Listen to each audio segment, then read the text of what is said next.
Hello, everyone, and thank you for joining us today. I'm Dan Whedon, and I'm the leader of our CFO advisory practice here at Cherry Bekaert. Again, wanted to thank you for joining us, and today we're going to be talking about the modernization of the Office of the CFO. And we're going to be discussing a lot around a recent survey that we conducted with middle market CFOs to really gain their insights around where do they stand in their modernization journey, what are some of the things that they're challenged with from an organizational perspective, and how they're thinking of really moving finance forward into the future. With me today, a couple of my colleagues, Jenny Hutari, who leads our finance and accounting outsourcing practice, and Roy Nicholson, who leads our business optimization practice. So all three of us today will be discussing various aspects of the Office of the CFO and what good looks like really from a finance and accounting perspective, and really looking forward to sharing our insights with you today. So a bit on the agenda. As I mentioned, we're talking. I'll talk a little bit about our survey and some of the constituents that had responded to our survey, and we're going to get into some of the findings and some of the strategic imperatives that we view as opportunities for CFOs as they look forward to improving their financial operations. And then we're going to talk a little bit about a roadmap for the path forward and what are some immediate actions that you and your organization can take to really drive performance within the office of the CFO. So getting into it a little bit, as I mentioned, we conducted recently a survey in the spring of 2025, and really our intention was to understand what are some of the challenges that middle market finance organizations are facing, and we define that here as organizations between $5 and $250 million in annual revenues. And a lot of different insights have come out of that, many of which we'll talk about here today. But ultimately, really some of the recurring themes that we have heard were really around how do we drive as a finance organization efficiency, how do we leverage data and technology and AI more effectively to drive value within our business, and also really from a people perspective, who are the types of people that we need within our business to help drive a lot of this change. So what are some of these modernization imperatives? And very interesting, I think, insights from many of the respondents to the survey, but a few key areas that were recurring themes as we looked at the data to try to understand where some of these opportunities lie within the office of the CFO. Many of the respondents have obviously focused on growth, right? And we live in an environment and an economy where growth is critically important. And a lot of what CFOs are telling us is how does the office of the CFO, how does finance really help to support the growth of the organization and really drive and be a strategic partner to help that growth, whether that's organic growth or through M&A.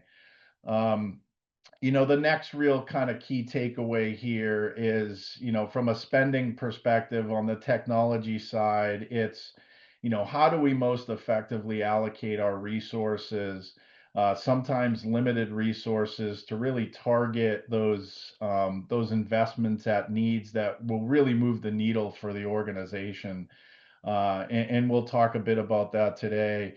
And really the last point here is, the time to modernize is now, right? If you're not growing and making positive advances in how finance is supporting the organization and helping to drive strategy, the organizations will fall behind. And we really want to kind of dive into that a little bit here today. So we're going to talk about some of our key findings here, and based on those findings, what are some of the things that we see as opportunities for our for organizations in the market today to sort of drive some of this efficiency here. So, the first kind of key area that many of the respondents were focused on was around data and data integration and data quality, and the fact that without good data, we can't make good decisions, right? So ultimately, as you can see here on the screen, many finance organizations rely heavily on Excel. That has been, a trend for the last 30 years and probably will continue to be a trend for the next 30 years. But ultimately, it is how do you sort of automate as many processes as you can and somewhat minimize the reliance on Excel because of the potential opportunity for challenges and errors there. Um, Consistency in data, data quality, data integration challenges. The way I always think about these things is, as an organization, if you have two individuals walking into a meeting, a management meeting, and presenting on, the performance of the business, and those two people have different numbers, and we're looking and evaluating numbers in a different way, that's never a good thing, right? So a lot of what we see is just getting kind of that baseline core level of data integrity and consistency across the organization, getting it right, focusing on that, and then sort of building a lot of the technology infrastructure around that. So that is definitely something that we're seeing in within our client base and with many of the respondents to our survey here.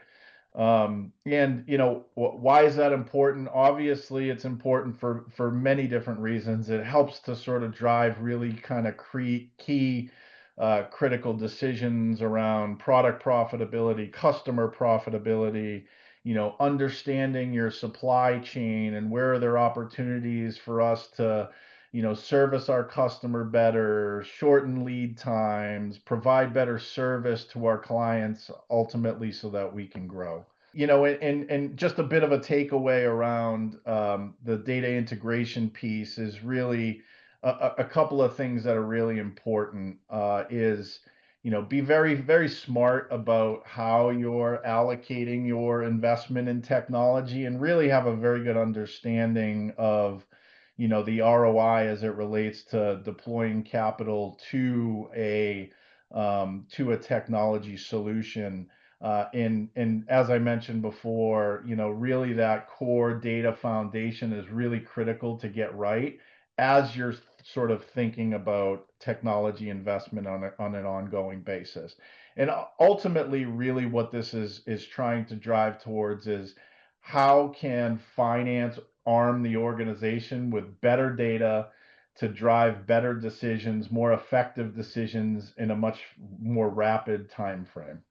The second kind of key insight that we saw from the data and from the respondents of the survey was really forecasting and planning and how can we become best in class from being predictive within our business. And clearly this is a huge focus of the Office of the CFO and the organization, and many organizations are really looking towards the Office of the CFO to drive some of the thought process around not necessarily just looking backwards and understanding how have we performed, but more importantly, what are those trends and how can we predict the future, right? If we had a crystal ball, how can we predict the future? And I know nobody can predict the future, but ultimately with good data, with good models and good processes in order to sort of develop some of these forward looking plans and forecasts,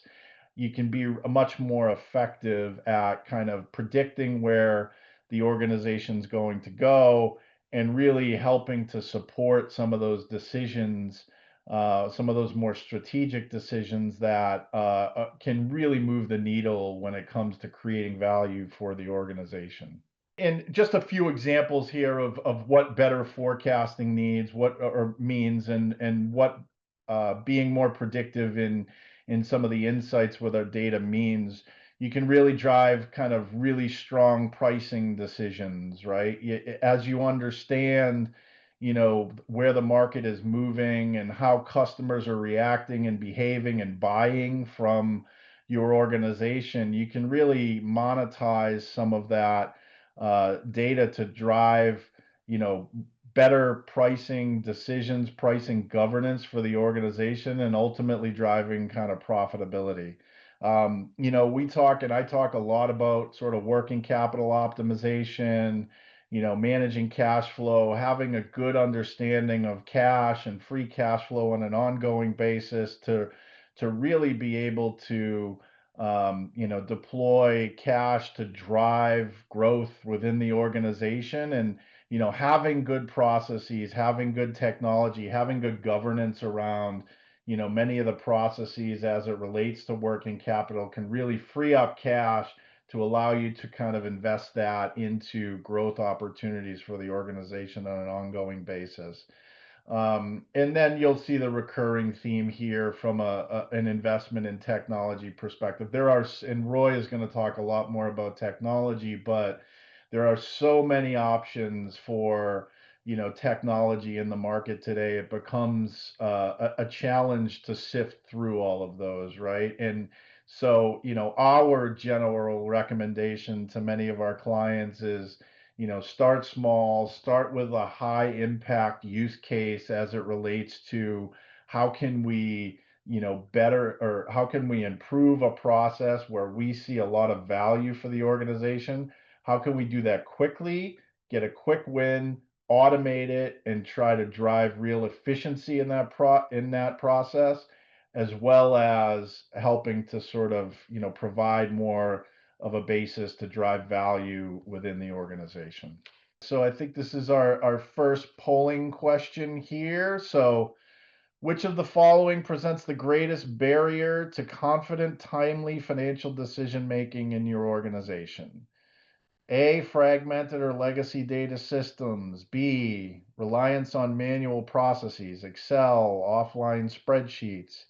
C, inaccurate or inconsistent data that are really impacting forecasts. Or D, lack of integration across our technology stack. So we'll give you 30 seconds here to answer some of this. So answers coming in. Looks like the majority of folks, 54%, reliance on manual processes. Again, something that we see every day with many of our clients. Second place is the fragmented systems. Third place, lack of integration. And the fourth place is inaccurate, inconsistent data impacting forecasts. So very interesting, kind of aligns with what we would anticipate to see. And thank you again for your insights as it relates to this. All right, we're moving on to the third So, insight now.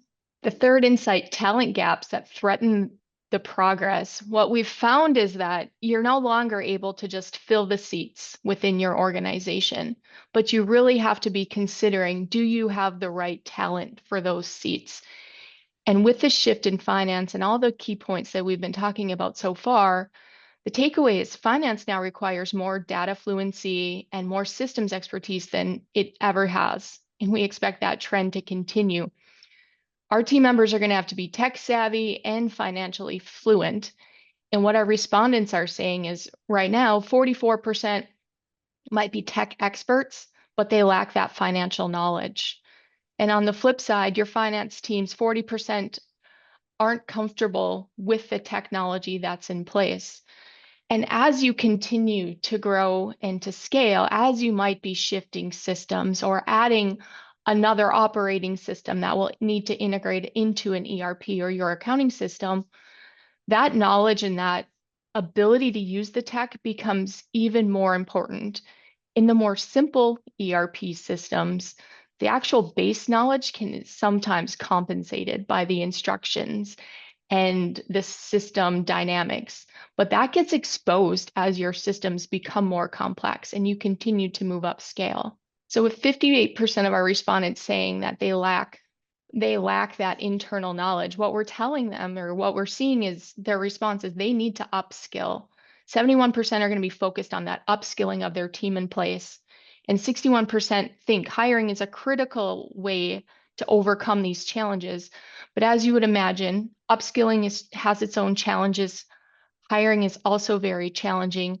17% then say that outsourcing might be the way to overcome some of those challenges. It would give access to specialized skills such as data integration, automation, and advanced analytics. Now looking at some of the responses for how we do continue to empower for the people of the future, you need to cultivate the right skills within your team. And if you saw the quote on that prior slide, some of it is just mentorship.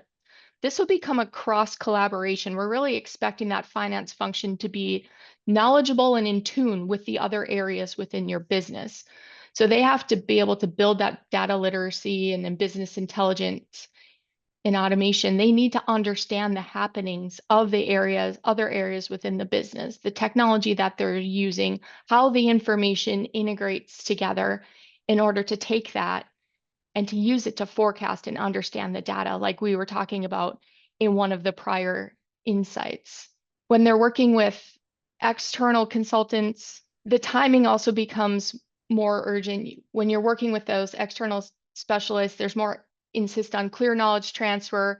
Things are up to date. Everything has to be more aligned in order to gather the insights from that information. And that final point, what that's saying is finance as a product. And this is really encouraging all of you within your organizations to look at it as that investment. As you consider either the products you sell or the services that you provide and the investments that you make in those, you also want to be thinking about if you make those same investments in your finance function, what value will that bring to your organization? So think about the finance function having clear owners, understanding backlogs and what the limitations are in place so that you can overcome them. Considering the other business leaders in your organization as the customers, they're the ones that are relying and using the information. So coming at it from the point of mind, like you want to serve your customers from your finance function, having those service level agreements of data and reporting. So you operate with the intention that everyone else internally is your customer and you're looking to serve them well. Now, moving on to that next insight that we've gotten from our survey, AI and automation are no longer optional. AI used to just be this really cool tool that we were all excited about. We would use, we would play around with, we might see it in our daily lives. There were some options to integrate and see how it was used in a business function, but it's no longer optional. It's something that will be integrated into our businesses. 69% say that they're going to find a way to make their work processes more efficient by using technology in this next year. But AI only works on clean, connected data. So we need to find ways within your systems to connect all of that information. And the starting point needs to be clean data.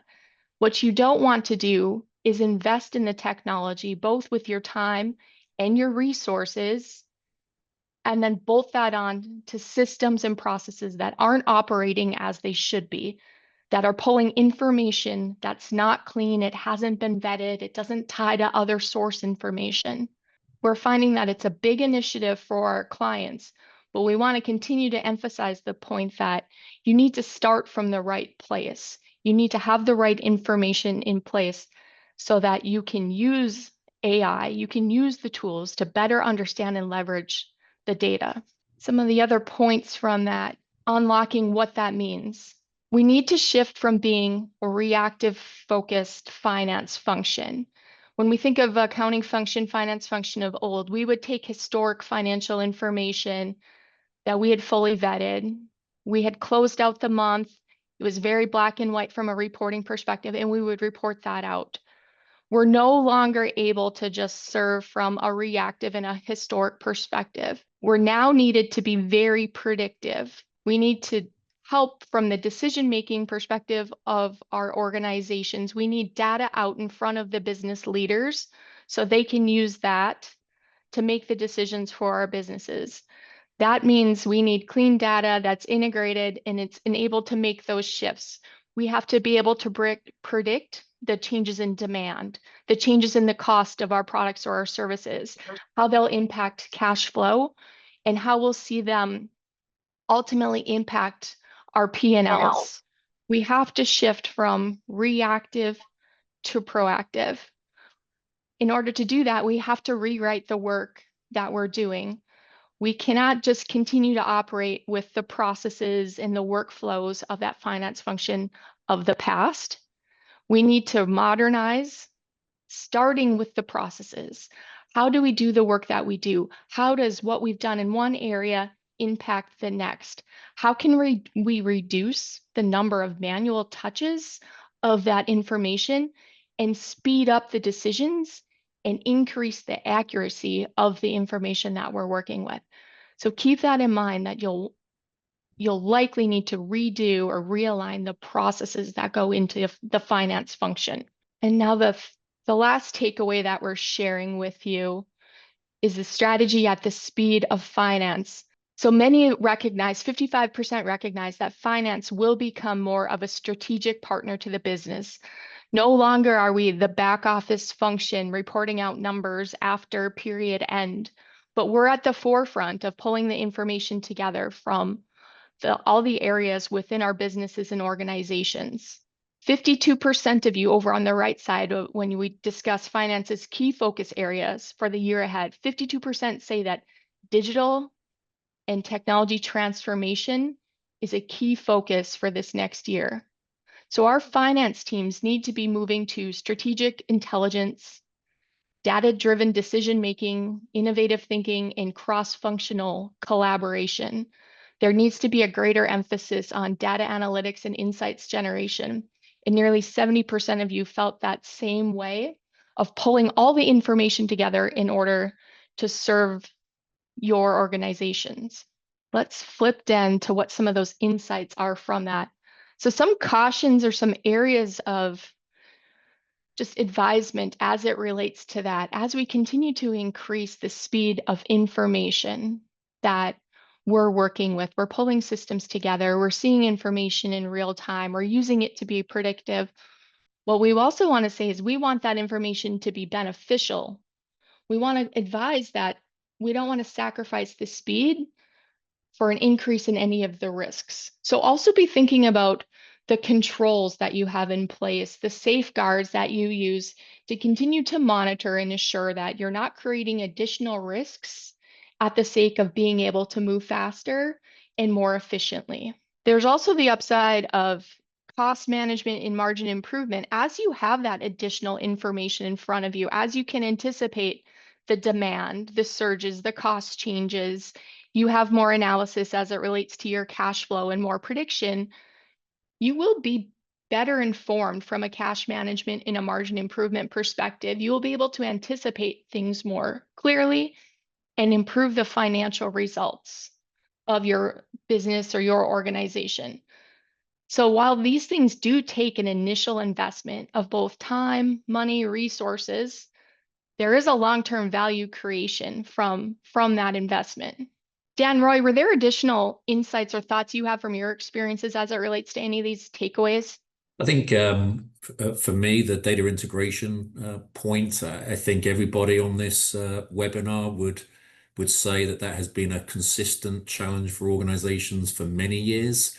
I think now it's just surfacing as a more of an imperative as organizations start to look at new technologies like AI. We have to address that data integration challenge.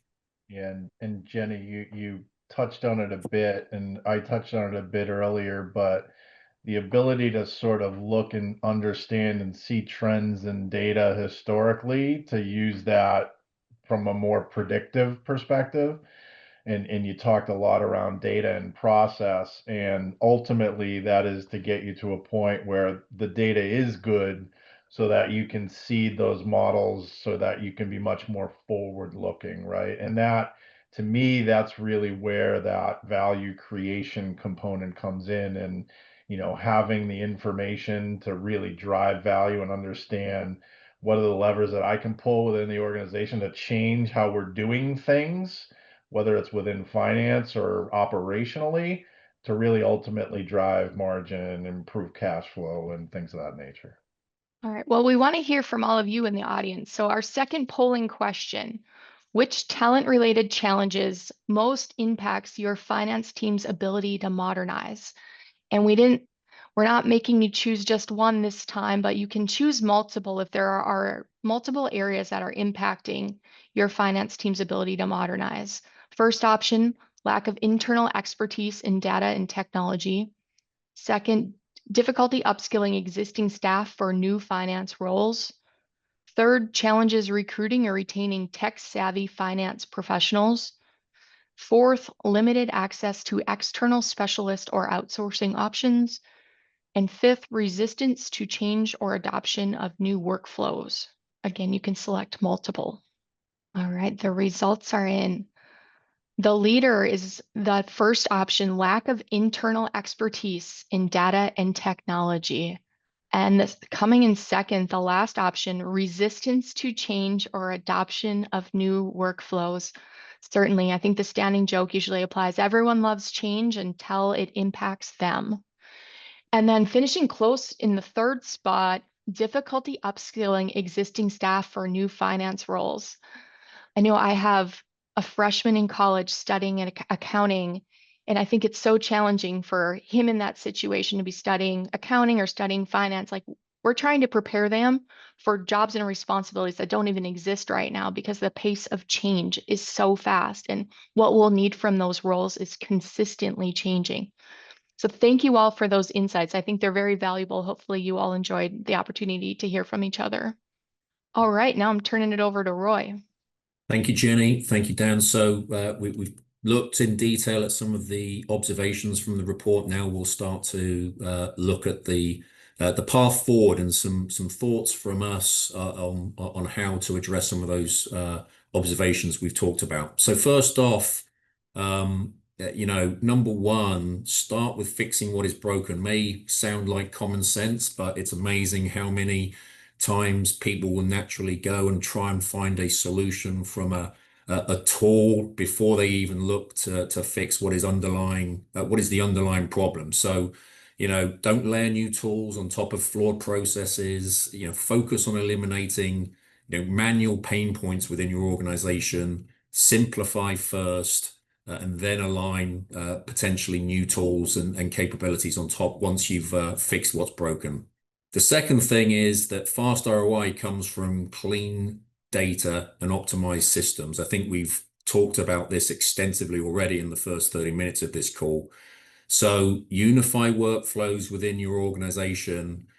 Take the opportunity to take a step back and increase your team's data literacy. That's both understanding who owns data, but also, how they can prioritize initiatives that will streamline the effort of cleaning that data and optimizing the underlying systems.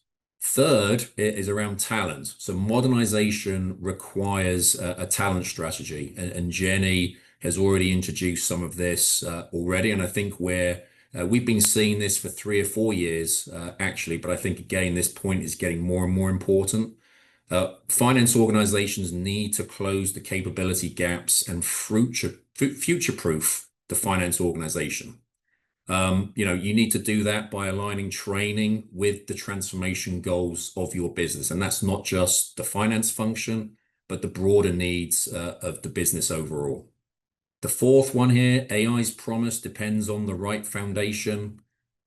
As we've already talked about, clean data, smart workflows, and thoughtful adoption are needed. In addition to addressing concerns around data security and privacy, I think that's also top of mind of many organizations before they embark on a journey around AI. But don't put AI on top of existing processes. You need to take the time to take a step back, understand what your existing process is, and modify it before you bring in new technologies like AI and automation on top. And then finally, number 5, modernizing finance is a leadership shift. So we've talked about a talent strategy within the finance organization, but us as leaders within our organizations also need to have the ability to create foundational wins, expand cross-functional influence, and redefine ourselves from stewards to strategists. The role of finance leaders within organizations is becoming more strategic within the business. So moving on, we've double-clicked on those 5 truths or imperatives, and we talk about addressing modernization using our people, process, technology, and data framework. What we have identified when we're working with clients is that sometimes a client thinks they've got a problem with their technology, but the reality it's either a process issue or it could be a training issue, a people problem within the organization. So what we have put together is this framework that really stresses the importance of addressing all 4 of these dimensions as you're going through modernization. In addition to making sure that you're addressing these 4 dimensions interdependently when you're going through a modernization activity, we've created a sort of starting point for you all, and this is contained within the report, on focus areas that you can look at in each of those dimensions. And what I'd like to do is just spend a little bit of time going through each of these dimensions and highlighting some areas that you could be thinking about as you're modernizing. So you can move on, Dan. Perfect. Thanks very much. So let's look at the first cog here. So fragmented data is undermined strategic insight. So some thoughts and recommendations, actions that you could employ to accelerate on this area. First off, assign ownership standards. What we mean by that is, work with your IT team, define who owns each data point, data element, key metric within your organization. What is its source? How often is it getting refreshed? What is the data quality like? Remove duplication where you can, and then publish the ownership of those data elements within your organization. So assigning those ownership standards. The second thing is, connect before you buy. And what we mean by that is, link your existing systems before you start to bring in additional capabilities in your organization. I was at a client event yesterday. A client was running SAP for their ERP back office and wanted to explore how they could use an FP&A tool to do some financial accounting and planning. Our feedback, just have you explored what can be done within your current investments? So maximize the opportunity of getting ROI from your current technology investments. And if you've got other solutions in there, connect them together before you buy. And then finally, the final item here, define and elevate the metrics that matter within your business. I think Dan touched on this already. Focus on the KPIs that drive performance. So moving to the process cog here, manual work is the enemy of agility.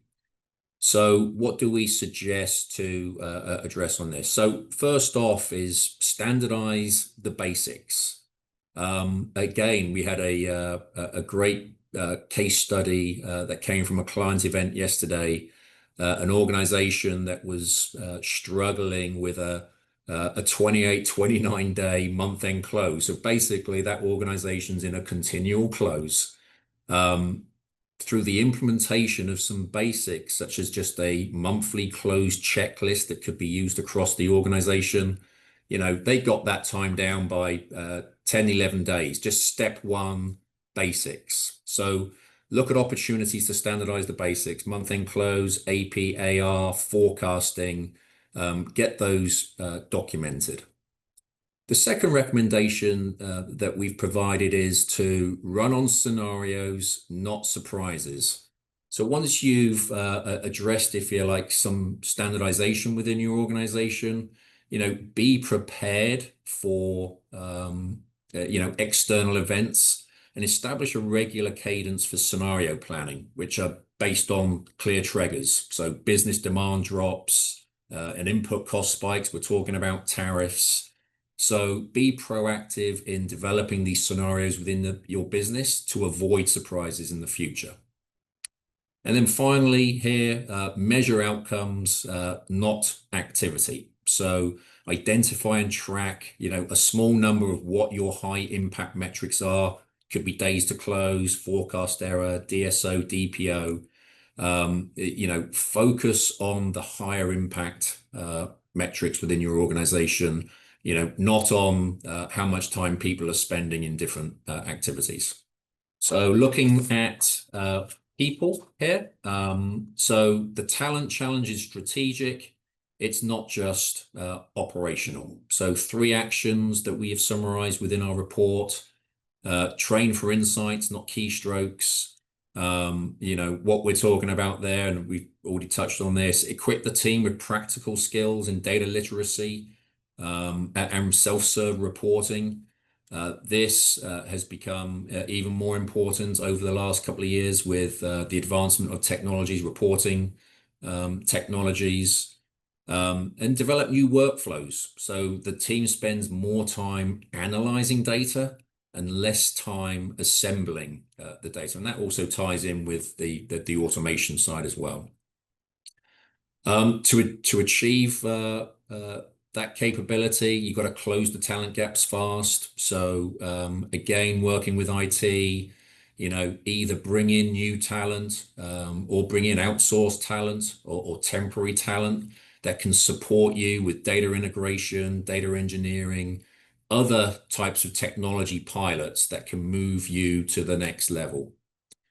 And then finally, tailor by business, reduce burnout. What we're talking about there in terms of addressing the talent challenge is to focus training where risk and value are the highest. Some examples could be cash visibility, compliance. Have a roadmap for where you're going to focus addressing the talent challenge within your organization. Don't adopt a one-size-fits-all approach. And then I think the final area is technology. You can't go through a 8-hour workday today without somebody talking about AI and automation. These capabilities are now core to finance modernization. So some actions that we recommend to accelerate the adoption of these things. First off, before you go near some of these technologies, simplify and streamline. Before you look at automation, before you look at AI across your current technology landscape, make sure that your current applications are configured simply. Could be your ERP, your enterprise performance management solution, business intelligence tools. Make sure they're simplified and integrated. Remove workarounds from those applications and ensure that data flows cleanly. This ties back into the data integration step. Integrate first, upgrade later.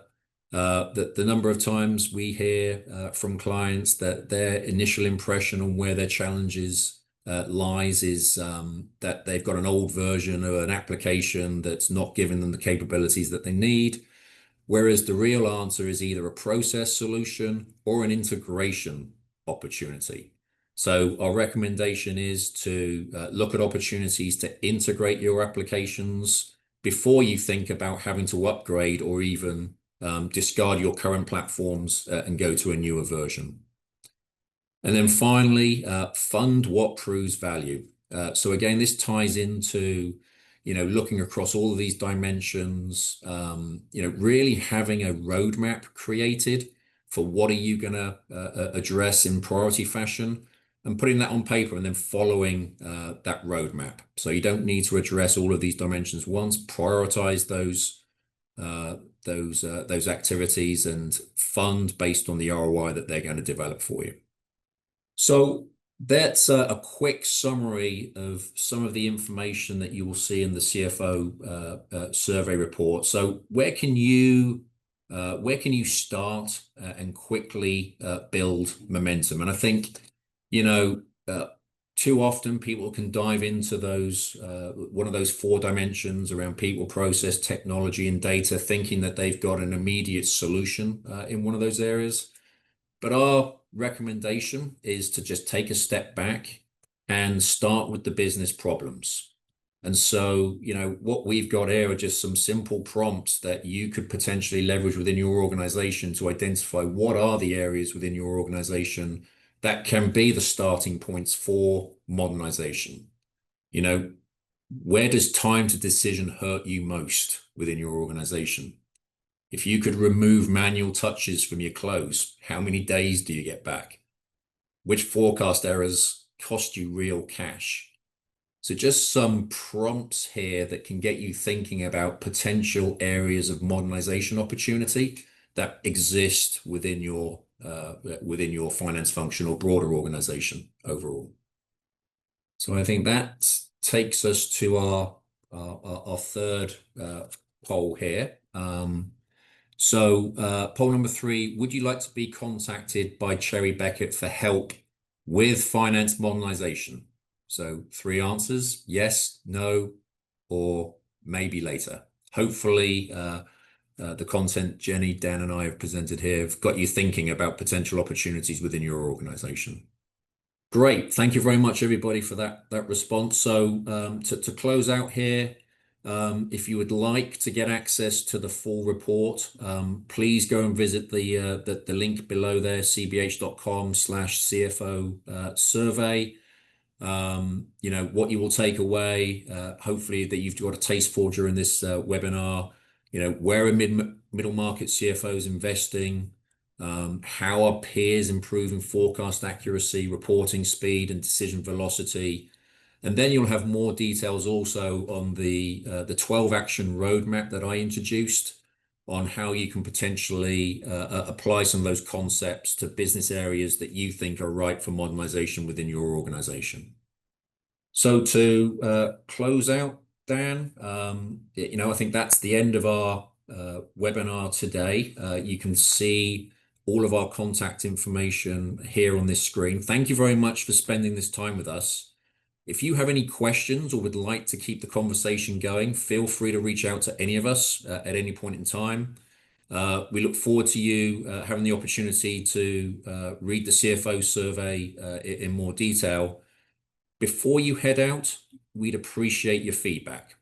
So when we close out this webinar, our quick survey will pop up automatically when you exit the session. We'll be sending you the session recording and presentation in about a week, so also keep an eye out for that. But thank you again for joining us. On behalf of the entire team, we'd like to wish you a good rest of the day, week, and happy holidays. Thanks very much.